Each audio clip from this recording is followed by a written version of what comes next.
Sir నేను case మాట్లాడుతున్నాను కదా, 50,000 ఇచ్చాను కదా, 50,000 ఇచ్చినప్పుడు నా కేసు టేకప్ చేయకుండా నన్ను ఎందుకు ఇబ్బంది పెడుతున్నారు సార్ అని చెప్పినంటే, లేదు మళ్ళా నాకు లక్షలు ఇస్తే కనుక నేను టేకప్ చేస్తానన్నారు.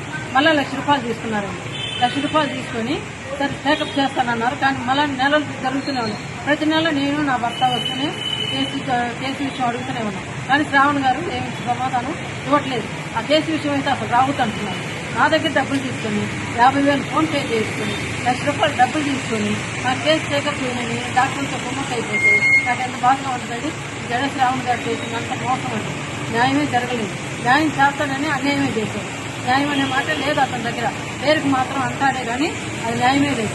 తర్వాత నేను ఎన్ని రోజులైనా ఎదురు చూస్తున్నాను కానీ అతను మేము డబ్బులు అడిగినప్పుడల్లా మా పైన ప్రభావం పంపిస్తున్నారు.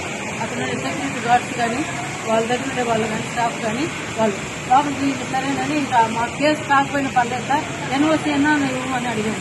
ఎన్ఓసీ కానీ మేము పోతే ఆ రోజు నేను, నా భర్త, మా సిస్టర్ సలేం అనే అమ్మాయి మేము ముగ్గురం వచ్చాం. ముగ్గురం వచ్చిన తర్వాత మాతోటే అసభ్యకరంగా మాట్లాడుతూ అతను మీకేంది నేను కేసు టేకప్ చేసేసి చేయను, ఇది వల్ల కాదు, నేను చేయనని చెప్పేసి అసహ్యంగా మాట్లాడుతూ నన్ను 2 మీద చేయబెట్టి తోసేసి మీ దిక్కున్న కూడా చెప్పుకోండి, నేను మిమ్మల్ని మాట చేయిస్తానని చెప్పేసి తన అనుచరులతో చెప్పించి మమ్మల్ని బెదిరించారండి రోజు వేసి. తర్వాత మేము ఎట్టగా ఎలాగో బయటకు తప్పించుకొని వారిపైకి వచ్చామండి ప్రాణహాని. కానీ ఇట్లాంటి జగన్ శ్రావణ్ కుమార్లు ఎంతమంది ఉన్నారో తెలియలేదు. కానీ ఎస్సీ ఎస్టీ వాళ్ళకి మాత్రం పేరు గొప్ప అభివృద్ధి పడినట్టుగా అసలు కేసులు టేకప్ చేయకుండా అలాంటి వాళ్ళని ఎంతమందినో మోసం చేస్తూ డబ్బులు ఆర్జిస్తూ పైగా కేసులు తీసుకోకుండా చేస్తున్నారండి.